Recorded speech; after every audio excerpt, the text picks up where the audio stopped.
వాలి యుద్ధానికి వెళ్తుంటే తన భార్య అయినటువంటి తార అడ్డుపడి ఒక మాట అంటుంది.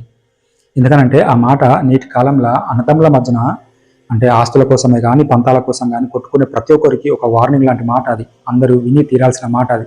ఇవాళ ప్రతి ఇంట్లో ఉండాల్సిన మాట అది. తార అంటుంది, ఏమయ్యా వాలితోనే, ఎవరి మీదకి నువ్వు యుద్ధానికి వెళ్తున్నావు? నీ తమ్ముడి మీదకా? మీరు ఒకే చెట్టుకు పూసిన 2 పువ్వులు లాంటి వారు. మీరు ఒకే దేహానికి ఉన్న 2 చేతులు. మీరు కుడి చేతికి దెబ్బ తగిలింది అనుకో, ఎడమ చేయి అడ్డం వెళ్ళి దాన్ని నిమ్ముడుతుంది, కానీ అదే చేతి నీకు పుట్టదు కదా. ఈ తమ్ముడు చిన్నవాడు, తప్పు చేస్తే మందలించు, అంతేగాని రక్తం వచ్చేలా కొడతావా? బయట ప్రపంచానికి మీరిద్దరు వేరువేరు కావచ్చు, కానీ ఒక్కసారి మీరిద్దరు కలిసి నిలబడి చూడండి. మిమ్మల్ని ఎదిరించే మొగాడు ఈ లోకంలోనే ఉంటాడా? లోకంలో అందరికంటే పెద్ద బంధువు ఎవరైనా ఉన్నారు అనంటే అది నీతో పుట్టినవాడే, నీ తోడబుట్టినవాడే. మొండితనంతో వెళ్ళకు. సుగ్రీవుడు ఒక్కడే రాలేదు, నేను కనుక్కున్నాను గూఢచారాల ద్వారా. మీ తమ్ముడు ఆ రామచంద్రమూర్తితో ఒప్పందం చేసుకుని వచ్చాడు.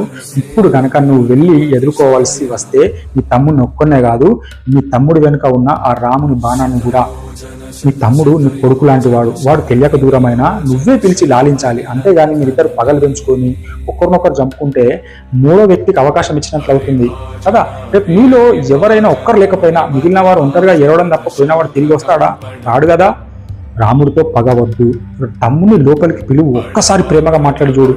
అయినా కూడా చెప్పినప్పటికీ వాలి తన అహంకారంతో వెళ్ళిపోయాడు, రాముని బాణానికి బలైపోయాడు. వాలి తమ్ముడితో యుద్ధాన్ని అయితే గెలిచాడు, కానీ ప్రాణాన్ని పోగొట్టుకున్నాడు. కాబట్టి తెలిసొచ్చేది ఏంటనంటే మన బలహీనత వల్ల ఇంకొకరు వచ్చి మన ఇంట్లో మనుషుల్ని చంపే పరిస్థితి తెచ్చుకోకూడదు. గుర్తుంచుకోండి, అన్నదమ్ములు కలిసి ఉంటే ఎవరు ఏమి చెయ్యలేరు. కానీ మీలో మీరు గొడవ బట్టి వీధిలోకి వచ్చి రచ్చ చేసుకుంటే బయట వ్యక్తులు మీ ప్రాణాలతో మీ ఆస్తులతో ఆడుకుంటారు. అన్నదమ్ములు అంటే ఆస్తులు పంచుకోవడానికి కాదు, కష్టాన్ని పంచుకోవడానికి కూడా ఉండాలి. అన్నదమ్ముల మధ్యన గొడవలు రావడం అనేది కామన్, సహజం. కానీ అవి 3వ వ్యక్తికి లాభం చేకూర్చేలా ఉండకూడదు. తోడబుట్టిన వాడిని వదులుకోకండి ప్లీజ్, ఎందుకంటే వాడు వెళ్ళిపోతే మళ్ళీ దొరకడు. తోడబుట్టిన వాడిని గుండెలకు హత్తుకోండి, అదే నిజమైన మీ బలగం. చివరి మాట, నా మాట, రాముడు మీ అన్నదమ్ముల పక్షాన ఉండాలా లేక మీకే ఎదురు నిలబడాలా అనేది మీలో మీరు మీ అన్నదమ్ములను చూసుకునే విధానంలోనే ఉంటుంది. Thank you.